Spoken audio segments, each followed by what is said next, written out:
Ohio State is going to be going on the road to Eugene, Oregon. Ohio State opens up as a 4.5-point favorite, and the over/under is set at 51. Look, just initially looking at this line, 4.5 seems like a lot to me, right? I now again, we don't have this huge sample size to sit here and look at these teams, so I think that can be an advantage for the better, and I think that can, in some cases, be an advantage for Vegas, right? But Vegas has got to watch the same games that you've got to watch with Ohio State. Vegas doesn't know what Ohio State is fully at this point. And I think we know more about Oregon at this point than we do Ohio State. I think Oregon is a really solid team defensively. I did kind of get to some of their stats, and I mean, it's about what you would expect. I mean, 21st points, and I'm talking defense here. 21st in points per game allowed, 24th rush yards per game allowed, 48th in yards per rush allowed, like 18th in pass yards per game allowed. I mean, pretty much top 25 in most of those categories. It's been a good, solid defense for Oregon that hasn't been extremely disruptive. They have been pretty good at sacking the quarterback, 16 sacks so far this season. That's ranked 16th in the country. But not a lot of tackles for loss and not a lot of turnovers created for this defense. And so take from that what you will. Take from that what you will. I mean, the numbers paint a picture of a really, really solid defense that isn't creating all that much havoc. They've been pretty good in the red zone. Opponents' red zone touchdown percentage is 58.33. That's 68th in the country. That's okay. Explosive plays, 10 plus yard rush plays allowed by opponents. They're 13th in the country. 10 plus yard plays, passing plays, they're 28th in the country. Pretty sound defensively. Exactly what you would expect from a defensive coordinator at head coach for Oregon. And then on the other hand of that, I think Ohio State is a defensive-led football team thus far. Now, we all know about the talent that they've got at the skill positions. My biggest qualm with Ohio State offensively at this point is their offensive line, and it's something that we talked about in the preseason.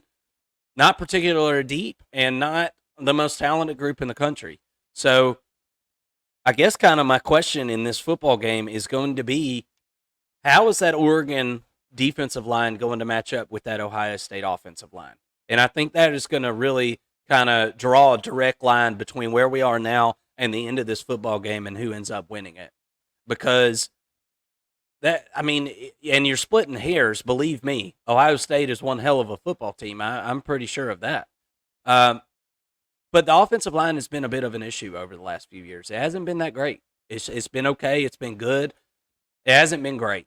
And I think that trend has kind of continued. But like I said, we've yet to see Ohio State be really, really tested. This will be the biggest test for them this season. What are your thoughts on this game kind of going into it? Well, I mean, I like your approach so far. Doing this preview. Look, we can look at the team stats and what they look like so far this year, but the teams haven't played the same teams, right? And you could say that about any matchup. I get that, but specifically where we're at in the season, Ohio State hasn't played anybody, y'all. So I don't really care that they're second in the country in defense with total defense and only allowing 202 yards per game. This isn't. I think Oregon's got a better offense than they faced all season long. So Yeah. what does that really mean? When you look at the matchups, I think defensively, Ohio State's just a completely balanced team. They're very sound in all facets of the game. When you look at their defense, there's not really a weakness on the defense at all. I'm trying to find one. It's not there. So you're going to Yeah. have to really out scheme this defense, which is going to be tough to do against the Jim Knowles defense. I think Jim Knowles is one of the best defensive coordinators in the country. But when you've got playmakers like Ted Johnson and Dylan Gabriel, depending on what Dylan Gabriel we get, I think you've got a shot. All right. When you look at the running game, Jordan James is 13th in the country with 110 yards per game. Um, Oregon's not afraid to run the football. I just wonder about the success that they're going to have. Oregon, I think that their offensive line is better than Ohio State's, but Oregon's offensive line probably is the weakness on their offense right now. They haven't been as good, I think, as most Oregon fans would have expected them to be throughout the season so far. But they have been getting better. They have been getting better. This Oregon team as a whole has been getting better. But similar to your point about the Ohio State offensive line, how they match up against this defensive line is huge. The defensive line for Oregon, I really like Jordan Birch. I think he's come on. He's got 7 tackles for a loss so far this year, and I think he's going to be a playmaker in this one. Will Howard, not the most mobile quarterback, so if you can close the pocket, I think you're going to have a chance to create some havoc and things like that. Look, when you look at the back end of the defense, Oregon's got questions at safety, which concerns me about the middle of the field. But Will Howard isn't exactly a quarterback that has taken advantage of the middle of the field like some of the better quarterbacks in college football. He's an outside the hashes thrower, and I think when you look at a DB like Jabbar Muhammad, who already has, we'll see, 6 pass deflections on the season, I think you match up pretty well with it, and I'm assuming that they're going to have him on. I mean, it's pick your poison. You either put him on Jeremiah Smith or you put him on Emeka Egbuka. Pick your poison, right? Somebody's going to be open for Ohio State. So the key to me is the defensive line up front for Oregon, getting pressure on Will Howard. That's really going to decide the game. But the issue is if they're playing the pass rush and trying to blitz and come off the edge, that leaves the middle of the defense open sometimes. And so really the key is yes, you gotta bring pressure and get to Will Howard and close that pocket, but don't allow anything in the middle of that defense, right? The defensive tackles have got to play sound football, play gap sound football, and then the middle linebackers are going to have to play up front because Ohio State has 2 RB1s in their backfield. And I mean, both of these running backs so far this year are top 100 in the country. Judkins is 31st in the country, averaging 93.6 yards per game, and Henderson is 70th in the country at 67.4 yards per game. 2 RB1s right there. Whoever the hot hand is who Ohio State will feed. We don't know. There's not really an RB1. It's 1A and 1B. So that's my question. Can that defensive line not just rush the passer, but play sound, play gap sound, and whenever they do break their gaps, those middle linebackers have got to step up and fill the hole.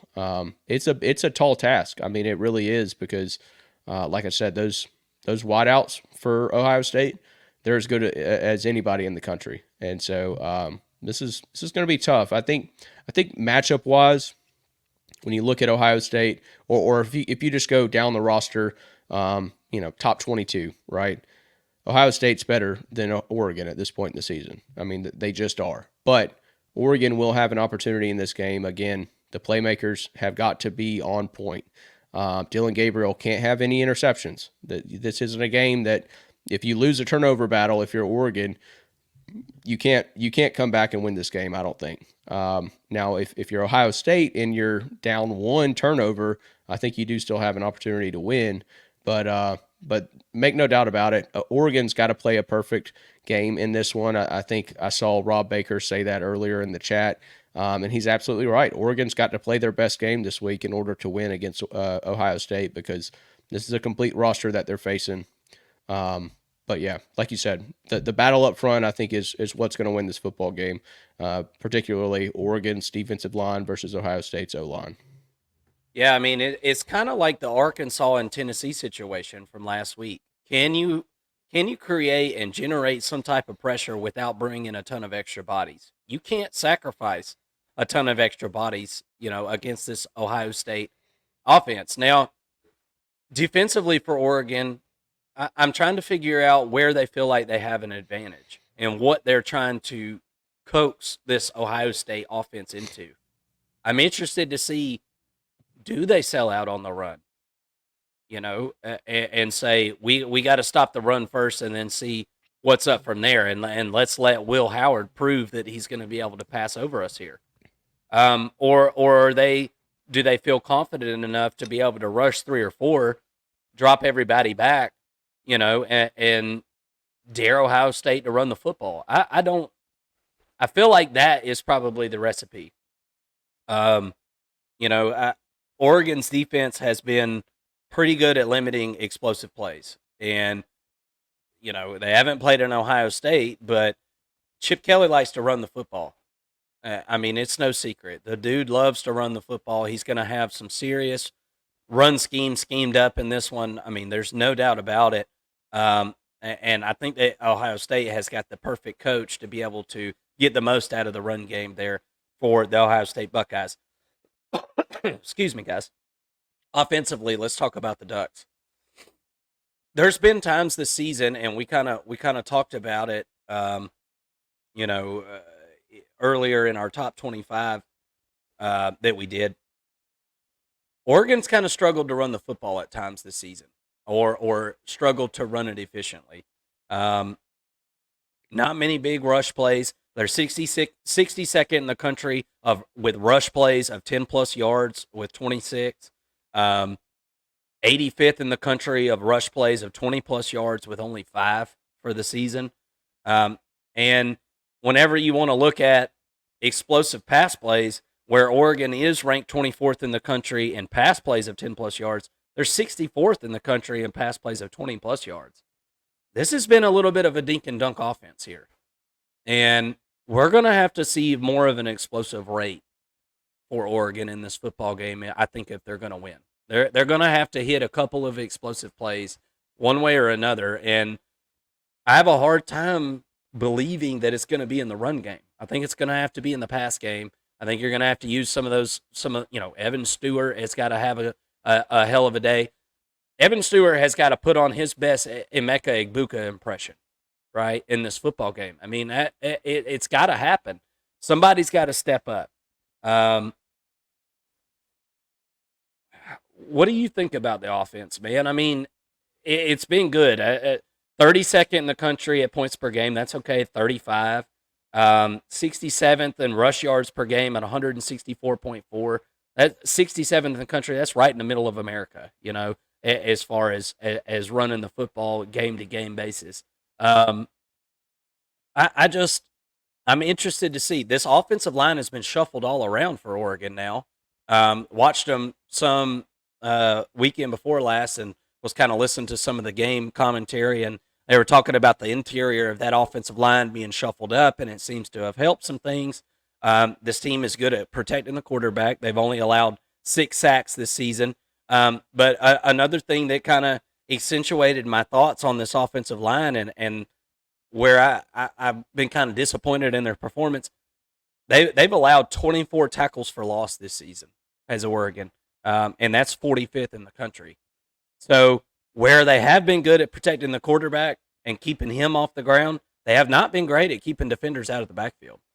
They have allowed some negative plays, and I could see where in this football game, you getting behind the chains against an Ohio State is a recipe for a really, really bad day. Oregon's got to figure out on first down how to pick up 4 or 5 yards no matter what. And then that's going to unlock the rest of this football game for them offensively. This isn't the most explosive team in the country. It's not the best rushing team in the country. They're not really the best at necessarily anything, but they are decently well-rounded, and have been able to sustain drives, 50% third down conversion this year, which is a good sign that they're staying ahead of the sticks, right? In most of these football games, 50% is a good number, and whoever wins this football game is going to be around that 45 to 50% on third down offensively. And it all starts on first down with Oregon and being able to utilize the run game and set up the pass. This team needs to be able to run to set up the pass. Otherwise, I think Ohio State's going to come into this football game and they're going to do exactly what we just talked about. They're going to line up 3 dudes on the line, 4 dudes on the line, and they're going to back up.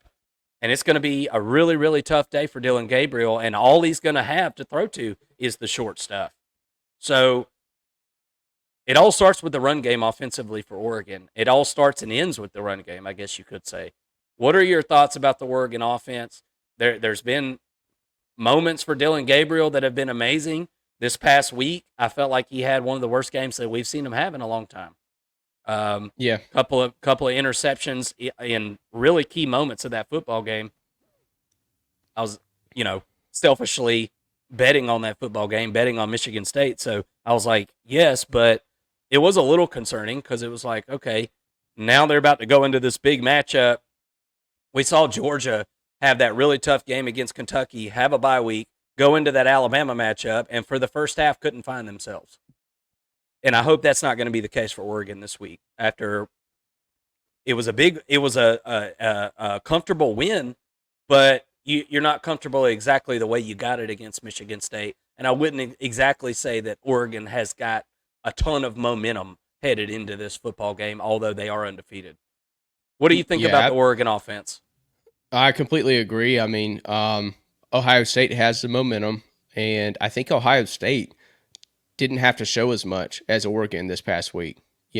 That's my concern. I thought Oregon playing against Michigan State would be able to keep it vanilla. That wasn't quite the case. Really at the end of the day, going against Michigan State. But to me, it comes down when you're talking about the Oregon offense versus Ohio State's defense. It comes down to really Will Stein versus Jim Knowles and what wrinkles are left there for Will Stein to use. Right? What plays are there that Ohio State hasn't schemed against?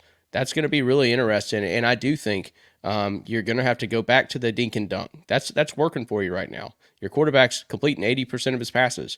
That's working for you. Stay with that and trust that you can out scheme this Ohio State defense because you're not going to beat them player to player. You're just not. It's going to come down to coaching on that side of the football to me. And Will Stein, I think he's a great offensive coordinator. He's going to have his work cut out for him this week. But I do think that with the playmakers at all positions, if you can get the ball to the perimeter, and even when in the run game, this isn't a game that you want to just run in between the guards, right? You want to get it to the outside and trust that you're going to get the edge on this Ohio State defense. And to me, that's the way to win this football game because I think a lot of quick passes, a lot of screen passes to the perimeter is what Will Stein is going to continue to do in this football game, and that to me that's the only way that you're going to win. And even then, you gotta execute that at a nearly perfect rate in order to win. Mark. Yeah, absolutely. This is going to be a really, really big matchup. As we said, we're going to continue to break this one down on Tuesday's show.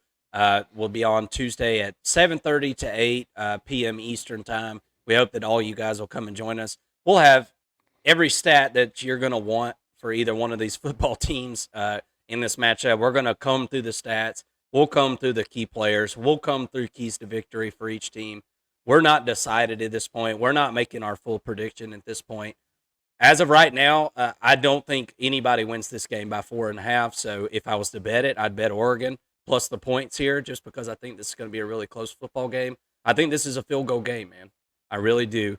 As the jest of the West has entered the comment section here, it's the Tyler Miller.